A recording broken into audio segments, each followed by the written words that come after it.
شانی اور شعراء کرام کا نظم سلسلہ تمام ہوتا ہے.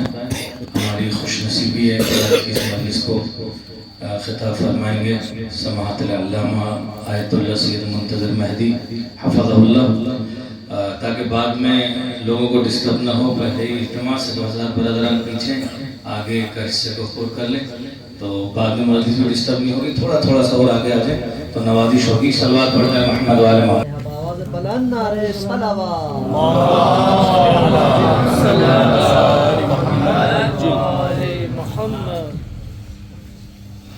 سبھی حضرات ایک مرتبہ سورہ حمد 3 مرتبہ سورہ توحید تلاوت فرمائیں. مرحومان اور پورا ظاہرہ زادار دلگیر فاطمہ بنت جعفر علی اور حجن بیگم بنت روح و بشر. اللهم صل على محمد.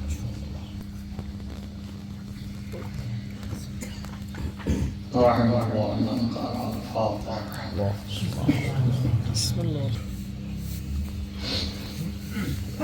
لا حول ولا قوة إلا بالله العلي العظيم. أعوذ بالله السميع العليم من الشيطان اللعين الرجيم. بسم الله الرحمن الرحيم وبه نستعين وهو المعين. الحمد لله رب العالمين والعاقبة للمتقين والجنة للموحدين والنار للملحدين والمنكرين.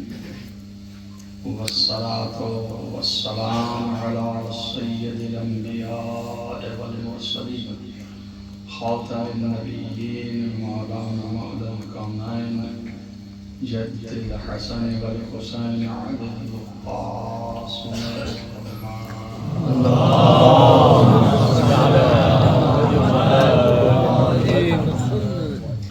ولا سيما على نعمه ووزيره ووسيله وخليفته مقلوب كل غالب غالب كل غالب مولانا علي بن ابي طالب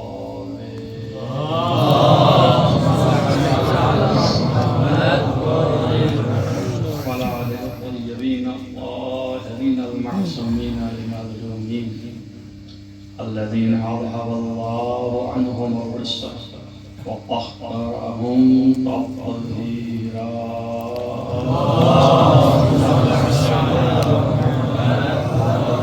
ولعنة الله على أعدائهم أجمعين من يومنا هذا إلى قيام يوم الدين.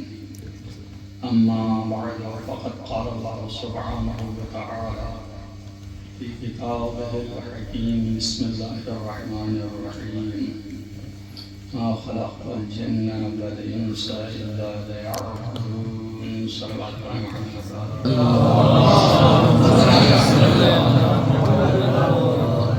حضرات آپ سبھی ماشاءاللہ محسنین میں سے اور نئے میں سے ایک ہمیں بھی گردان لیں تو آپ ہی کے قوم سے. تو یہاں پہ جو حاضر ہوئے ہیں صرف ان کی خواہش تھی اس لیے اور کوئی خاص نئی باتیں نہیں ہیں، سب گزشتہ اور پرانی. جو بھی تھوڑا بہت آرائز ہیں وہ پیش کریں گے تاکہ ہم خود استفادہ کر سکیں. تو زیادہ تمہید اس سلسلے کی نہیں ہونی چاہیے اور یہ بھی اپنی جگہ پہ ہے کہ چونکہ سال ثواب ہمارے سے وہ بھی ماں کے سال ثواب پہ ایک بیٹا کر رہا ہے جس کا بیٹا عالم دین ہے اور وہ بھی سرزمین نجف پہ مولا امیر المؤمنین علیہ السلام کی جوار میں ہی ان کا ذکر اور ان کے طفیل میں ان کی روح کو اللہ تعالیٰ شاد کرے آباد کرے جنت میں اور مقام عالیات عنایت فرمائے۔ ظاہر ہے کہ عزادار مومنہ محب اہل بیت مخلص و مخلصہ جو بھی عنوان آپ چاہیں عطا کریں، لیکن میں نے یہ سمجھتے ہوئے کہ اصل مقصد اور ہدف زندگی کا جو ہے وہ اعلیٰ ترین معرفت خداوند متعال اس بنیاد پر یہ آیت کی تلاوت کی کہ جو آپ سب کے اذہان میں موجود بھی ہے، معروف بھی ہے۔ اب ظاہر ہے کہ معرفت خداوند متعال وہ تو بہت ہی عظیم چیز ہے جو ہر کو نصیب نہیں، لیکن کچھ اس کی بنیادیں جو اللہ نے اپنے اوصیاء اپنے جانشینوں کے ذریعے سے رسول اور خلفاء اور ائمہ کے ذرائع سے ہم تک ان اصول کو بھیجیں تاکہ ہم بھی اس فہرست میں آ جائیں جو معرفت خدا کی فہرست ہے۔ اگرچہ جو اعلیٰ بیان ہونا چاہیے معرفت کا وہاں تک دم زدن نہیں ہے، مخلوقات عامہ میں کوئی ایسا نہیں اور مخلوقات خاصہ میں بھی کوئی نہیں ہے جو یہ کہے کہ حق معرفت ادا کرا، کوئی بھی نہیں۔ حد یہ ہے کہ مخلوقات خاصہ کی اعلیٰ فرد خود ہی کہہ رہا ہے ما عرفناک حق معرفتک، جو تیرا حق تھا وہ ہم نہیں پہچانا۔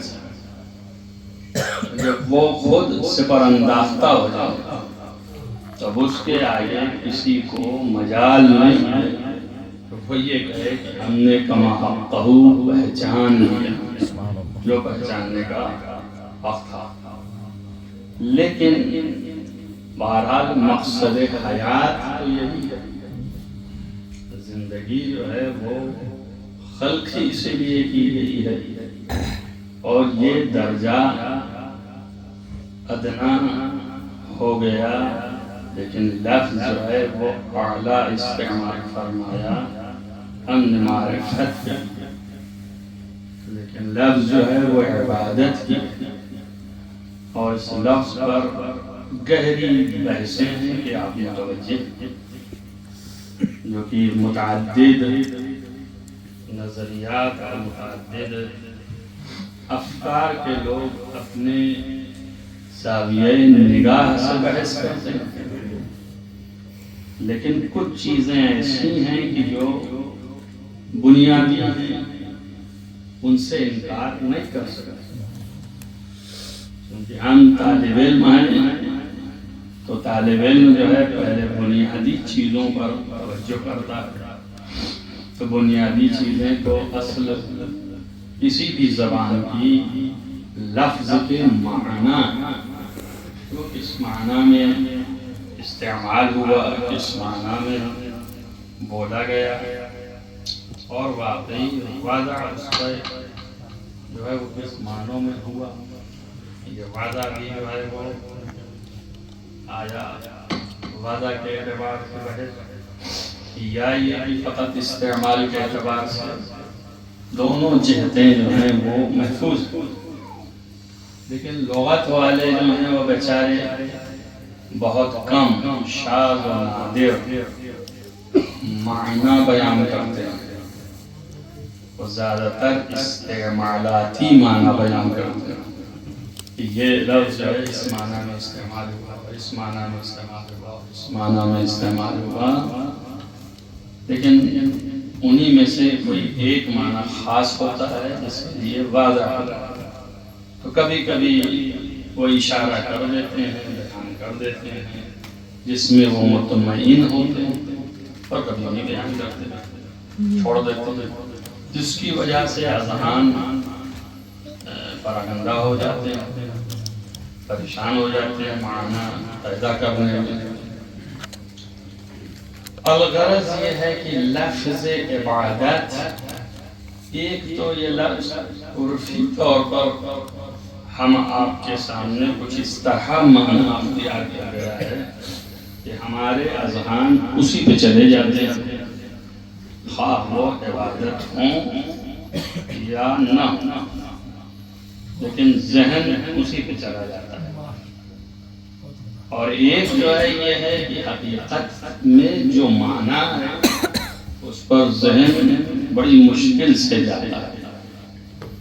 تو میں نے عرض کیا آپ کے سامنے کہ جب ہم عبادت بولتے ہیں، ہماری اصطلاحوں میں بھی، کتب میں، فقہی کتابوں میں بھی عبادات جیسے ہی لکھے جاتے ہیں وہ خاص الفاظ آ جاتے ہیں، تو ہم وہی سمجھتے ہیں نماز، روزہ، حج، زکوٰۃ، خمس، جہاد، اس طرح کے جتنے بھی الفاظ ہیں ہم ان کو سمجھتے ہیں کہ یہ عبادات ہے، تو بولا ہی جاتا ہے، استعمال ہے، لکھا جاتا ہے، لیکن حقیقتاً یہ لفظ جو ہے اس کا معنی یہی ہے، یا یہ اس لفظ کے مصادیق ہیں، یا یہ لفظ اعارتاً ان کو دیا گیا ہے، سبب و مسبب کے اعتبار سے کس معنی میں ہے؟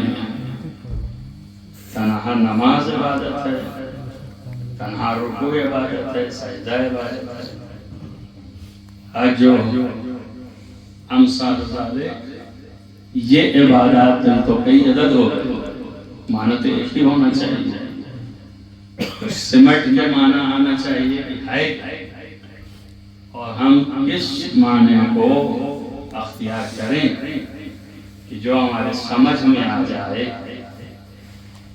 تو ایک فکر ایسی حقیق و لاحق ہے کہ وہ فکر کا ایک حصہ ہی ہے، یہ ساری چیزوں پر جب میں توجہ کرتا ہوں مجھے یہ عبادت نظر نہیں آتی، کیونکہ عبادت کی لفظ ہے وہ ایک معنی کی طرف اشارہ کرے، وہ ہر ایک میں الگ الگ پایا جاتا ہے، تو وہ تو الگ الگ چیزیں مجھے مصدیق ہو گئے، یا تو ایک کوئی جامع ہو جو سب کے ساتھ شریک ہے۔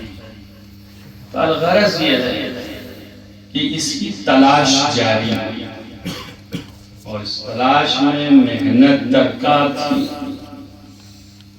تو بہت مختصر لفظوں میں اس نتیجے تک پہنچا کہ لغویین نے جو بہت سے معانی ذکر کی، نہ خضوع، نہ تذلل، نہ خشوع، ان میں سب سے اعلیٰ بنظر رسید کی اطاعت جو ہے وہ اصل عبادت ہے۔ لفظ اطاعت تذلل کو بھی رکھتا ہے، خضوع کو بھی رکھتا ہے، خشوع کو بھی رکھتا ہے، سب کو سمیٹے، اور شاید اس کے بیان کے لیے یہ شاہد میں لا سکتے ہیں کہ اللہ تعبد الشیطان، شیطان کی عبادت نہ کرو، تو کون جو ہے شیطان کے لیے تذلل کر رہا ہے، خشوع کر رہا ہے، خضوع کر رہا ہے، یا تسبیح لے کر کے مسلسل یا شیطانوں جپ رہا ہے، کون عبادت کر رہا ہے شیطان؟ حد یہ ہے کہ جو شیطان پرست کہلاتے ہیں وہ بھی سجدہ شیطان نہیں کر رہے، تو اس کا مطلب یہ ہوگا کہ یہاں پر معنی جو ہے وہ اطاعت ہے، کہ تم شیطان کی اطاعت نہ کرو، پھر کس کی کریں؟ ہماری اطاعت کرو، کانوں شیطان کے پیچھے چلے جا رہے. بس عبادت کا جوہر اطاعت. تو در حقیقت انسان کو، جنات کو اللہ نے خلق کیا عبادت کے لیے، یعنی اپنی اطاعت کے لیے. ہر انسان، ہر جنات خلق ہوا ہے اللہ کی اطاعت کے لیے. اور اصل اطاعت خدا ہی دین ہے، اصل اطاعت خدا ہی مقصد حیات ہے، اصل اطاعت خدا ہی زندگی کا راز ہے. اور ہر بشر، انسان، جنات کی حیات کی قیمت جو ہے وہ صرف اطاعت پر ہے، اس کے علاوہ اور کچھ نہیں. یہ ذہنی افکار ہیں، ممکن ہے شاید بیان کیا آپ کو تو مختصر، تاکہ اور بھی اس میں بحثیں کی جا سکتی ہیں. اور جو آیات آئیں ان کے موارد بھی بیان کیے جا سکتے ہیں کہ کن معنوں میں استعمال ہوا ہے. آیا یہ یہاں پہ معنی میں استعمال ہوا ہے، حقیقتاً معنی، یہ بحث کا مجال ہے اپنے جگہ پہ کہ یہ استعمالی معنی ہے یا حقیقی معنی.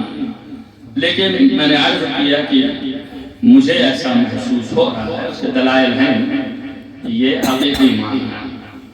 اور جب یہ مستفاد ہو گئے یہ اصل خلقت انسان، کیونکہ ہم انسان ٹھہرے اور بحث انسان کی ہو رہی ہے اور مجلس انسان کے لیے ہے، جنات کے لیے نہیں ہے، تو اصل انسان کی خلقت اطاعت پروردگار. تو اصل مقصد اس وقت پورا ہوگا جب ہر آن، ہر لمحہ اور ہر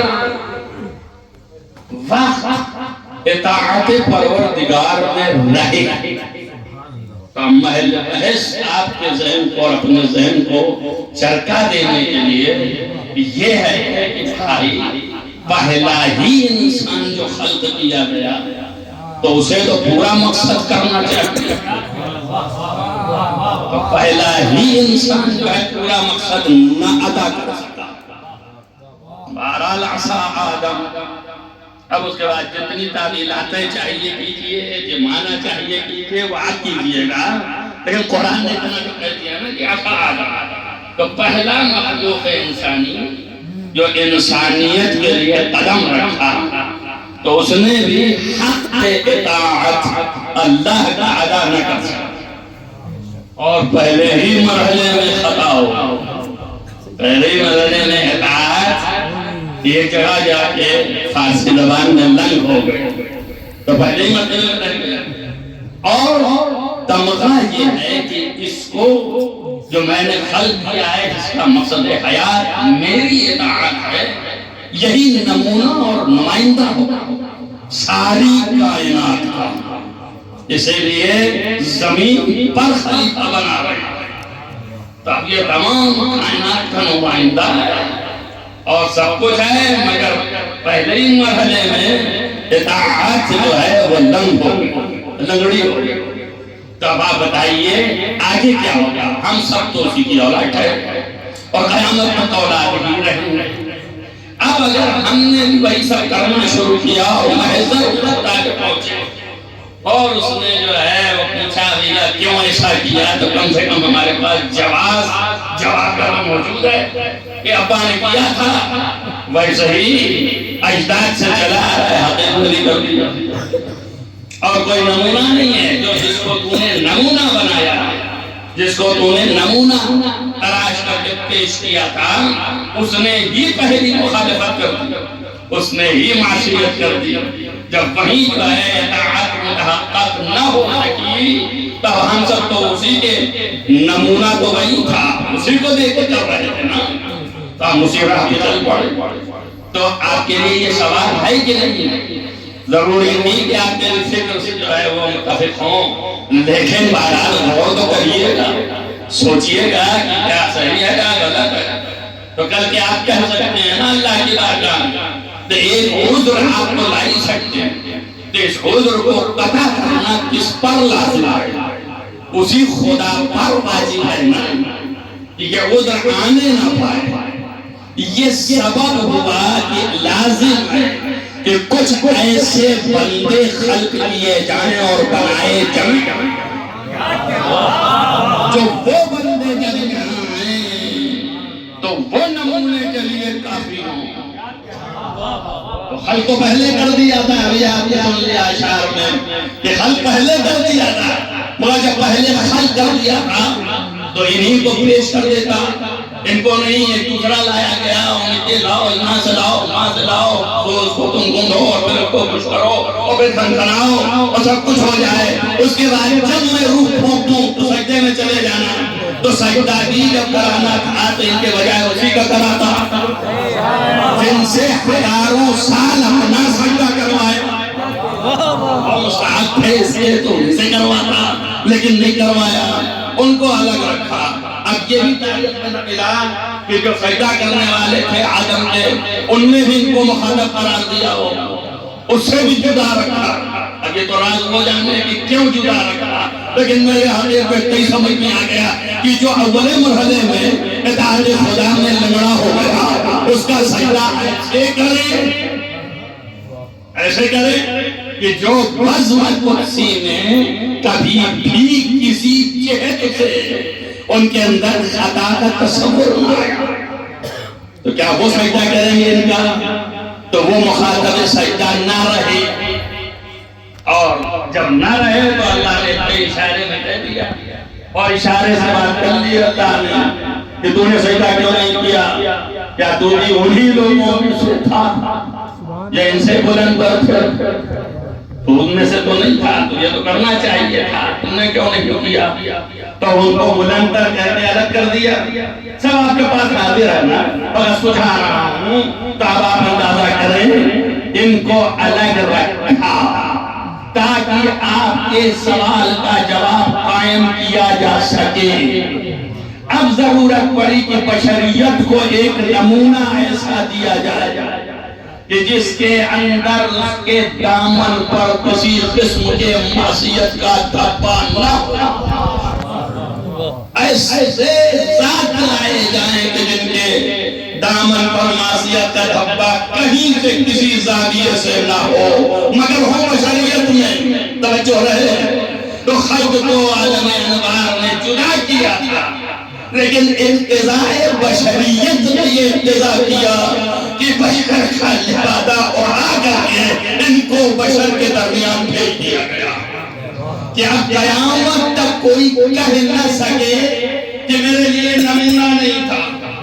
تو جب بشریت کے لبادے نے بھیجے بشر کو نمونہ بنا کے بھیجا تو ہمارے ذہن نے تسلیم کیا کہ یہ بشر ہے، لہذا ہم نے اپنی ساری پرواز اسی پہ لگا دی کہ یہ بشر ہے. توجہ رہے آپ کو، بشر آدم بھی ہیں، بشر یہ بھی ہیں، یہ اعلیٰ تر ہیں، بس بشر ہیں. یہیں سے مافوق بشر نہیں، بشر مافوق کی بتلا گئی. توجہ کرو میری بات پر، یہیں سے بشر مافوق کی بتلا گئی. یہ بشر مافوق ہیں، آدم سے بھی بلندر ہیں، یہی قطب احباب ہیں، یہی جو ہیں وہ اولیاء کے ولی ہیں، یہی سب کچھ ہیں. یہ ساری فکریں یہاں آ گئی.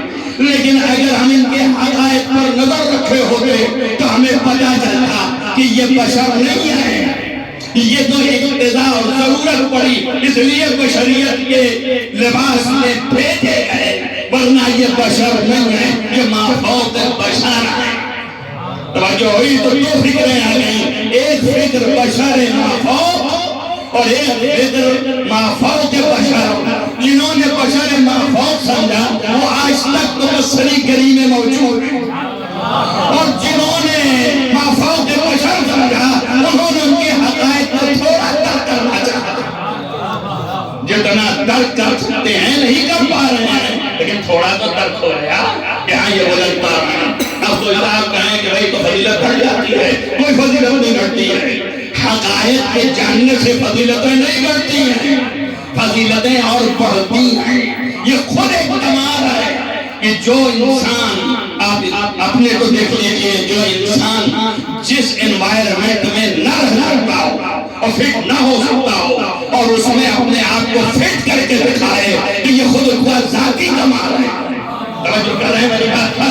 تو جس منظر کے وہ تھے، جس مقام کے وہ تھے، اس مقام سے بہت گرا ہوا مقام ہے، لیکن اس نبیت کے مقام پہ اپنے آپ کو فٹ کر کے بتایا کہ ہم تابع مرضی پروردگار ہیں، جو وہ چاہے وہی ہم کرنے والے ہیں، چونکہ ہمیں مشیت پروردگار ہیں۔ صلوات محمد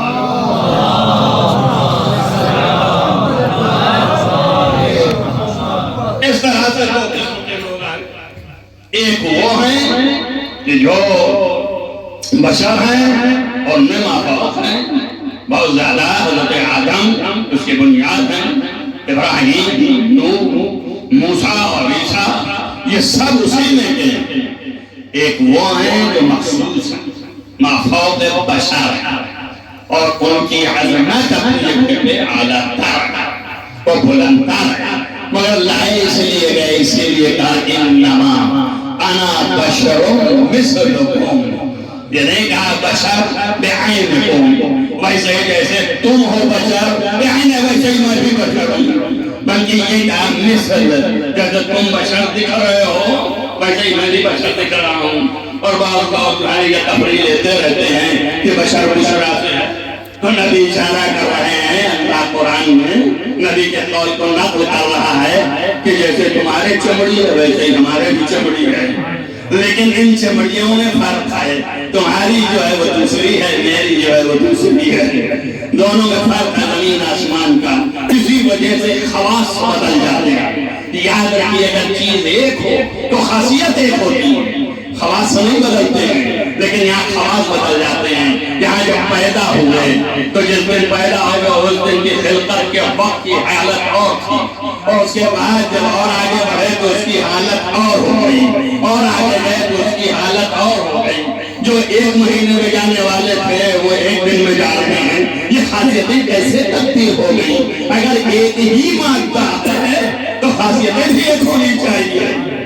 خاصیوں کا تغیر و تبدل بتاتا ہے کہ مادہ ایک نہیں ہے، ظاہر میں صورت دکھ رہی ہے، اس صورت کو دیکھنے کے لیے ہماری نگاہیں جو ہیں وہ دیکھ رہی ہیں، اس کے لیے وہ نگاہ چاہیے جو اندر ہے۔ اسی لیے نہ تو چھٹے امام جیسے ہی بدی میں آئے، کسی سے وعدہ تھا کہ مسجد میں ملیں گے، اور وہ آیا اور امام موجود تھے، بس دیکھ نہ سکا، ادھر ادھر دیکھتا رہا، آخر میں چلنے لگا، ایک نادینہ بیٹھا تھا، اس سے پوچھا کہ امام صاحب نے وعدہ بھی کیا تھا، آئے نہیں، تم نے تو دیکھا ہی نہیں ہوگا، اس لیے میں تو آتی نہیں ہے، تمہیں کچھ خبر ہے کہ امام آئے ہیں؟ اس نے کہا کہ سامنے بیٹھے ہوئے ہیں، میں دیکھ رہا ہوں، نہیں دیکھ پا رہا ہے۔ اس کا مطلب یہ ہے کہ ان کے حقائق ایسے ہیں کہ اگر چاہیں تو کوئی دیکھے، چاہے تو نہ دیکھے، چاہے تو پہچانے، چاہے تو نہ پہچانے، ان کے حقائق ہیں۔ آپ سمجھ لیجئے جب امام صادق کو نہیں پہچان سکا، نہیں دیکھ سکا، اور ابو بصیر جو نابینا ہے وہ دیکھ رہا ہے، آنکھیں نہیں ہیں مگر دل کی آنکھوں سے دیکھ رہا ہے، تو ایک بات کو سمجھ میں آ گئی کہ یہ بھی جعفر صادق محمد ہی کے بیٹے ہیں نا، تو محمد کے لیے بھی تو یہی ہے نا، سلام اللہ علیہ، صلوات اللہ علیہ، کہ وہ مسجد میں ہیں، تلاوت کر رہے ہیں، آواز آ رہی ہے، مگر ام جمیل دیکھ نہیں پا رہی ہے کہ کدھر ہے۔ وہ کہتی جاتی ہے جو صاحب سے بہت قریب ہے، صحابی جنہیں آپ کہتے ہیں کہ تمہارے صاحب کہاں ہیں؟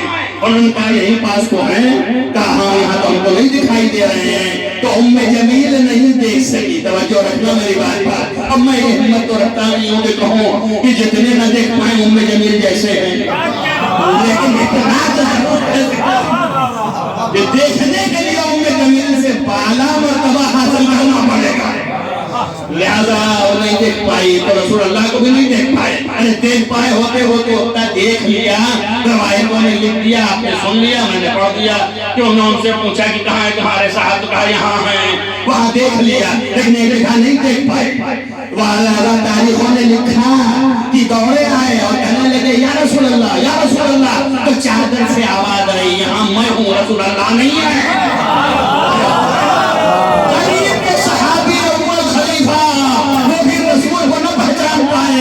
چادر کے نیچے رسول ہے نہیں علی ہیں، تو ایک ہی بات کریے، کم سے کم علی پر شبہات ہو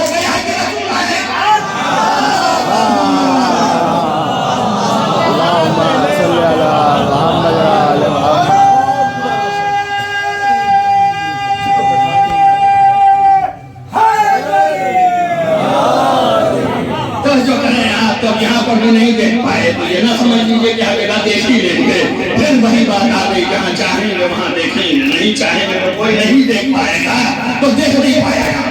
معلوم محمدیت کی خاصیت کہ اگر آپ کے بزم میں رہیں اور وہ چاہیں آپ حاضر ہو جائیں میرے ساتھ, اگر آپ کے بزم میں رہیں اور وہ چاہیں تو آپ دیکھ سکتے ہیں, نہیں چاہیں تو نہیں دیکھ سکتے ہیں. یہ خاصیت محمدیت ہے. اللہ اکبر.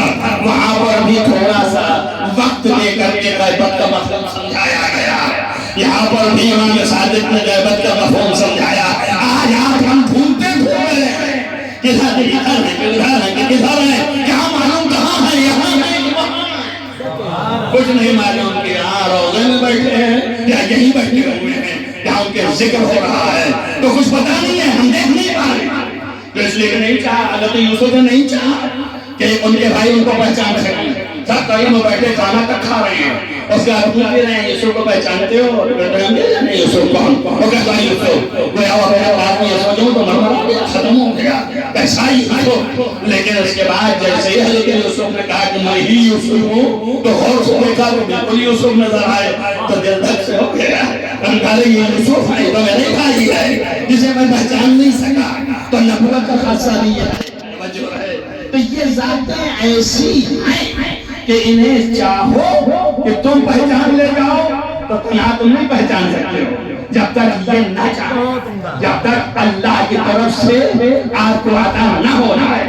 اسی لیے یہ جملہ کہنا ضروری ہے. حدیث معروف ہیں, مشہور ہیں کہ دن بھر پڑھتے رہنے سے علم نہیں آتا ہے. اگر آپ اس چکر میں ہیں کہ اور سب کو میں اپنے کلیجے میں رکھ لوں تو اس سے کوئی بہت بڑے عالم نہیں بن جائیں گے. علم نور ہے. تو پھر یہ کیا ہے جو میں 50 سال عمریں ہماری برباد کی جاتی ہیں, کیوں نور نہیں دے دیا جاتا؟ انہوں نے کہا یہ ذرائع ہے, توجہ کرنا میری بات ہے, یہ ذریعہ کسب علم ہے لیکن اصل علم نہیں. اصل علم تو نور ہے. آپ 4 کتاب بھی پڑھے ہیں تب بھی آپ کے نور اگر آ گیا تو وہاں متجلی ہونے لگا, اور اگر آپ 1 کتاب پڑھے ہیں اور نور آ گیا تو متجلی ہو گیا. ایسے گزرے ان کے پاس وسائل نہیں تھے, خالی 1 کتاب مگر ایسے فہم آگے میں پوچھیا جیسے ہی آپ زبان کھلی لوگوں نے طلب رہنا ہے. یہ تو ابھی کہہ رہے تھے صرف 1 کتاب پڑھیے اور یہ اتنے قابل ہیں اتنے زیادہ چونکہ نور ہے. تو یہ نور ایسے نہیں ملتا. اللہ جہاں چاہتا ہے ڈالتا ہے, وہ بحث الگ ہے کہ ایسے میں سبب چاہتا بھی نہیں ہے کہ آپ یہاں ڈال دیا میں سبب ہمارے یہاں نہیں ڈالا. سبب تو ہوتا ہے ان اسباب میں سے ایک چھوٹا سا سبب بھی ہے کہ اس کو رکھنا ہے, اس کو پڑھنا ہے, یہ ہے. تو اب کیا ہو گیا, علم اس کو کہنے لگے. جیسے ہی آپ سے پوچھا جاتا ہے آپ علم رکھنے والے عالم ہیں تو آپ اس بیچارے کو جو فزکس اور کیمسٹری میں ڈبل پی ایچ ڈی کر کے بیٹھا ہوا اس کا جاہلی تصور کرتے ہیں. اور بیچارہ غریب بتا رہا ہے کہ جیوں کوئی تصور نہیں کر رہا ہے.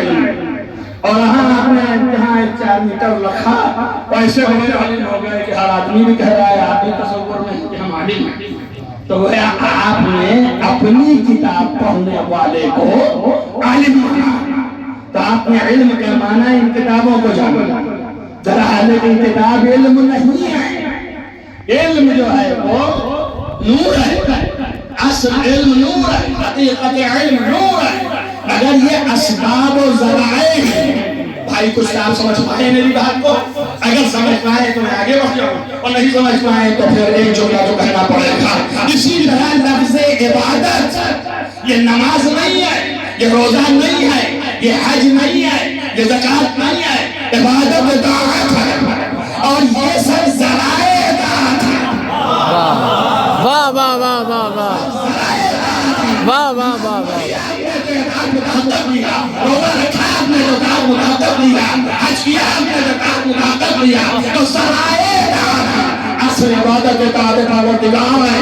توجہ رہے بہت دور تک جانا ہے, اور وہ جو ذہن بہت پلیت ہیں ان کے لیے یہ دلیل ہے. تو اصل جو ہے عبادت اطاعت پروردگار, جوہر عبادت اطاعت پروردگار. لیکن یہ سب اسباب ہیں. آپ پوچھئے کہ پھر کیوں اس کا نام دے دیا عبادت, کیوں ہماری کتابوں میں لکھا گیا عبادت, کیا وجہ ہے؟ کہ ہمارے یہاں تو شاعر ہے, ہمیشہ ہی ہو رہا ہے کہ سبب کا نام مسبب کو دیتے ہیں, مسبب کا نام سبب کو دیتے ہیں. واہ کوئی واہ کہنا ہے کہ پرنالہ جاری ہو رہا ہے تو بتا سکتا ہے پرنالہ کہاں بہتا ہے؟ بہتا تو پانی ہے، لیکن آپ کو کہاں پرنالہ؟ آپ کہہ رہے ہیں نہر جاری ہو رہی ہے، نہر بہہ رہی ہے، کہاں بہہ رہی ہے؟ نہر تو کھڑی ہوئی ہے، واہ واہ لیکن اس سبب کا نام اس مسبب کو دے دیا آپ نے۔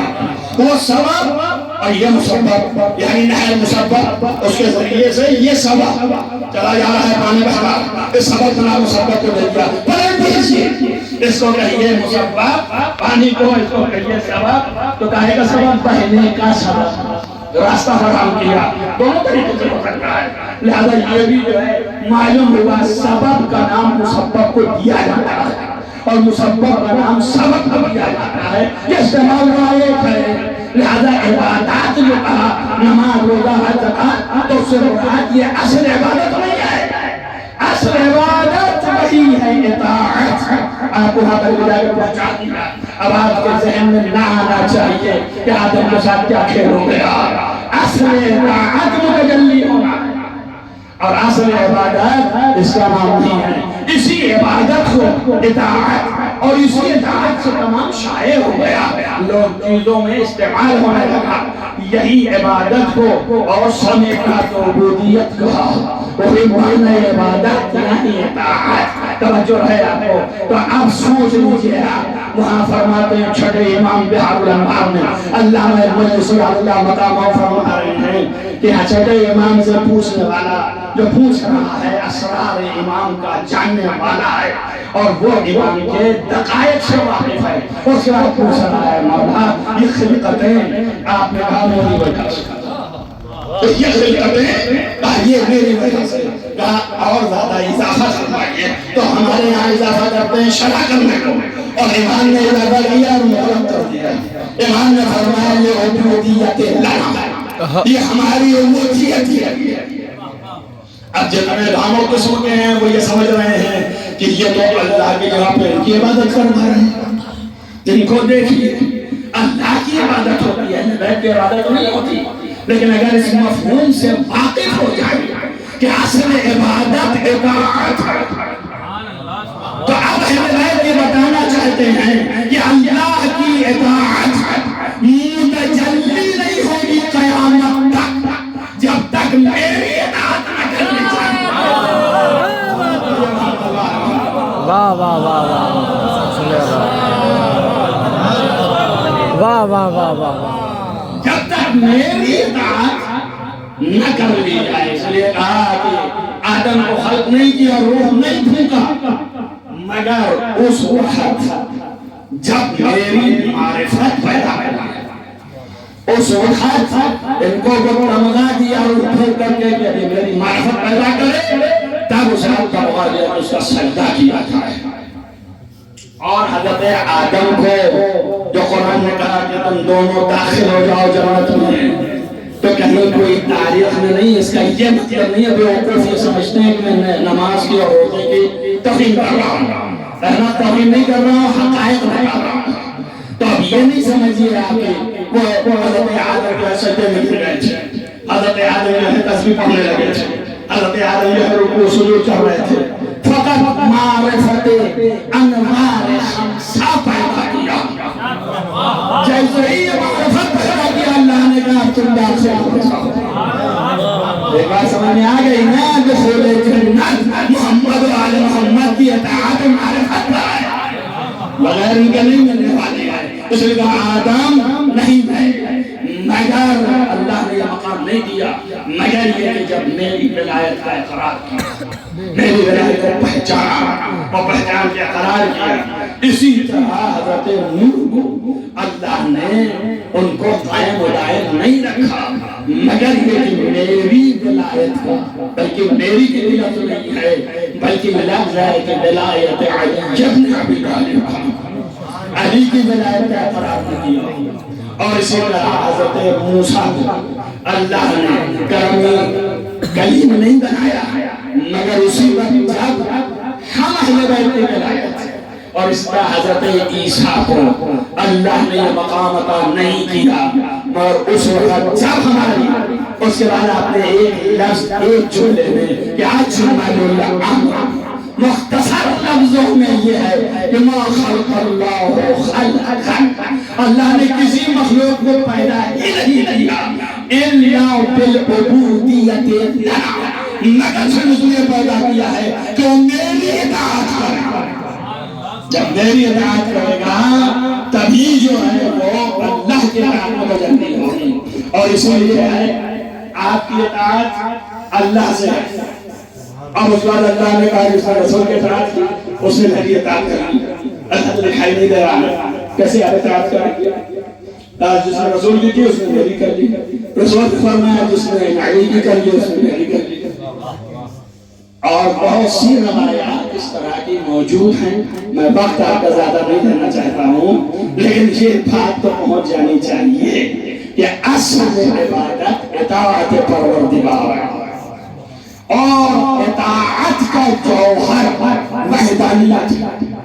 اسی لیے روایات میں بھلی بھلی روایتیں حضرت ابو حریرہ الصومالی یہ روایت موجود ہے کہ انہوں نے حضرت سے پوچھا کہ عبادت کیسے کرے، مجھے خرچی کے لیے عبادت کے لیے تو کیسے کرے، تو آپ نے فرمایا معرفت سے۔